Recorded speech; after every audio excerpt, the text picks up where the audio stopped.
ચૈતન્ય મીરા છે। મારી શાળાનું નામ શ્રી રતડિયા પ્રાથમિક શાળા છે। આ અમારી કૃતિ છે તેનું નામ basic maths with magic board છે।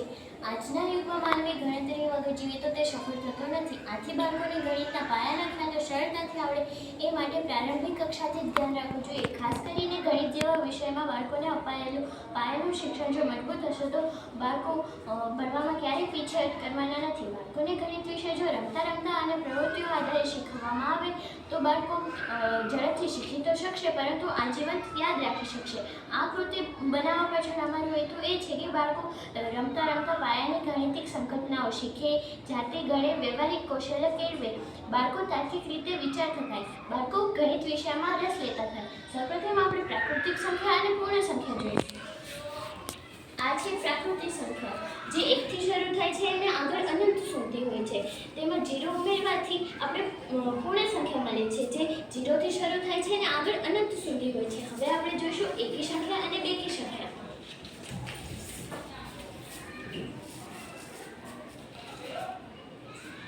1, 3, 5, 7, 9 આ ચાર્ટ પેપર દ્વારા આપણે એકી સંખ્યાઓ જોઈ શકીએ છીએ। હવે આપણે જોઈશું બેકી સંખ્યા 2, 4, 6, 8, 10 આ બધી બેકી સંખ્યાઓ છે। હવે આપણે જોઈશું ચડતો ક્રમ અને ઉતરતો ક્રમ।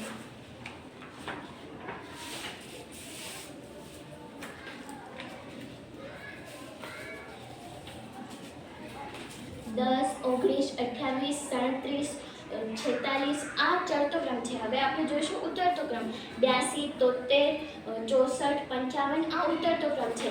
આ ચાર્ટ પેપર બાળકો દ્વારા અડોઅડો કે કોઈ બીજી જગ્યાએ રખાઈ જાય તો પણ આપણે ચડતો ક્રમ અને ઉતરતો ક્રમ જોવા મળે છે। હવે આપણે જોઈશું આગળ અને પાછળની સંખ્યા। ઉદાહરણ તરીકે હું 54 ઉપર રાખું છું તો હવે હું બાળકોને પૂછીશ કે 54 ની આગળની સંખ્યા કઈ છે તો બાળકો કહેશે 54 ની આગળની સંખ્યા 53 છે। તો હું બાળકોને કહીશ કે આ ચાર્ટ પેપર ખોલીને જોઈએ। બાળકો ખોલીને જોશે તો તેમનો જવાબ સાચો છે તો તે ખુશ થઈ જશે। હવે હું બાળકોને પૂછીશ કે 54 ની પાછળની સંખ્યા કઈ છે તો બાળકો સરળતાથી કહેશે કે 54 ની પાછળની સંખ્યા 55 છે। આ રીતે આ ચાર્ટ પેપરને કોઈ પણ જગ્યાએ રાખીને આગળની સંખ્યા અને પાછળની સંખ્યા જોવા મળે છે। હવે આપણે જોઈશું પ્લસ અને માઇનસ। ઉદાહરણ તરીકે હું 65 ઉપર રાખું છું। હવે હું બાળકોને પૂછીશ કે 64 માં 10 માઇનસ કરવાથી કઈ સંખ્યા મળે છે તો બાળકો કહેશે 64 માં 10 માઇનસ કરવાથી આપણે 55 મળે છે તો તેમનો જવાબ સાચો છે।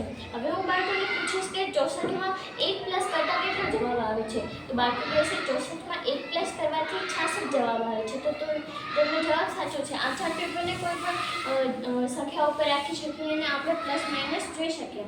હવે આપણે જોઈશું અવિભાજ્ય સંખ્યા।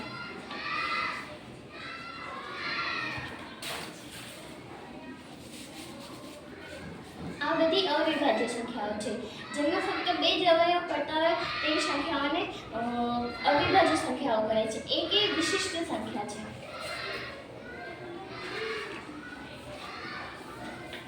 હવે આપણે જોઈશું વર્ગ અને ગણ।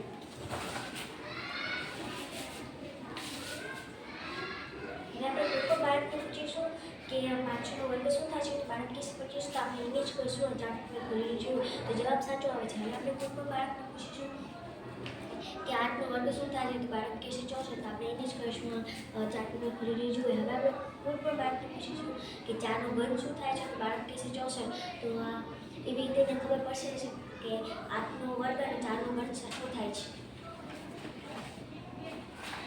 હવે આપણે ઘડિયા જોઈશું। ઘડિયા ફક્ત 10 સુધી નથી હોતા આગળ હોય છે જેને આપણે અવયવ કહીએ છીએ। ઘડિયા ફક્ત 10 સુધી નથી હોતા આગળ હોય છે જેને આપણે અવયવ કહીએ છીએ। આ બધા એકના અવયવ છે। આપણે બેમાં ઘડિયા જોઈશું।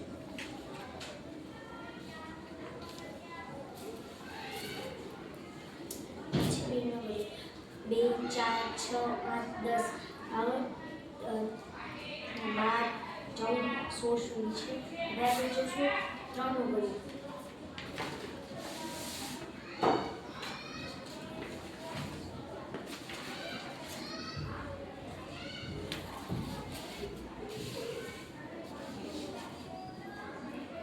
3 નો ઘડિયો છે।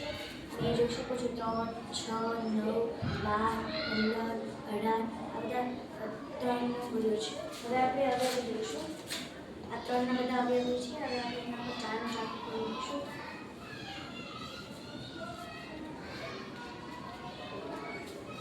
હવે આપણે ટોટલ બાળકની આ બધા 3 અને 4ના સામાન્ય અવયવી છે. હવે આપણે ટોટલ બાળકને પૂછીશું એના દ્વારા સૌથી નાની સંખ્યા કઈ છે બાળક કહેશે તો આ 3 અને 4ના લઘુત્તમ સામાન્ય અવયવી થશે.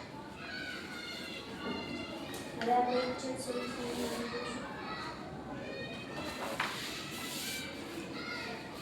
આપણે એક ટોટલ બાળકને પૂછીશું કે આ એક ચાર્ટ ખોલીને જુઓ. 5x બરાબર 25 થાય છે. આપણે બાળકને પૂછીશું તેની નોટબુકમાં ઉકેલ શું છે બાળક કહેશે મારો ઉકેલ આવે છે તો આપણે એને જ કહીશું ચાર્ટ ખોલીને જુઓ. 5 આવે છે એ ખુશ થઈ જશે એમ જવાબ આવશે. આવી રીતે બાળકને ખોલતા બંધ કરતા જવાબ ઉકેલતા મજા આવશે અને એક સોલ્યુશન કરવામાં રસ આ મેજિક બોર્ડ માટે ઉપયોગી છે. આ મેજિક બોર્ડ દ્વારા આપણે બાળકોને નથી સારું પુરસ્કારથી શીખવાડી શકીએ છીએ.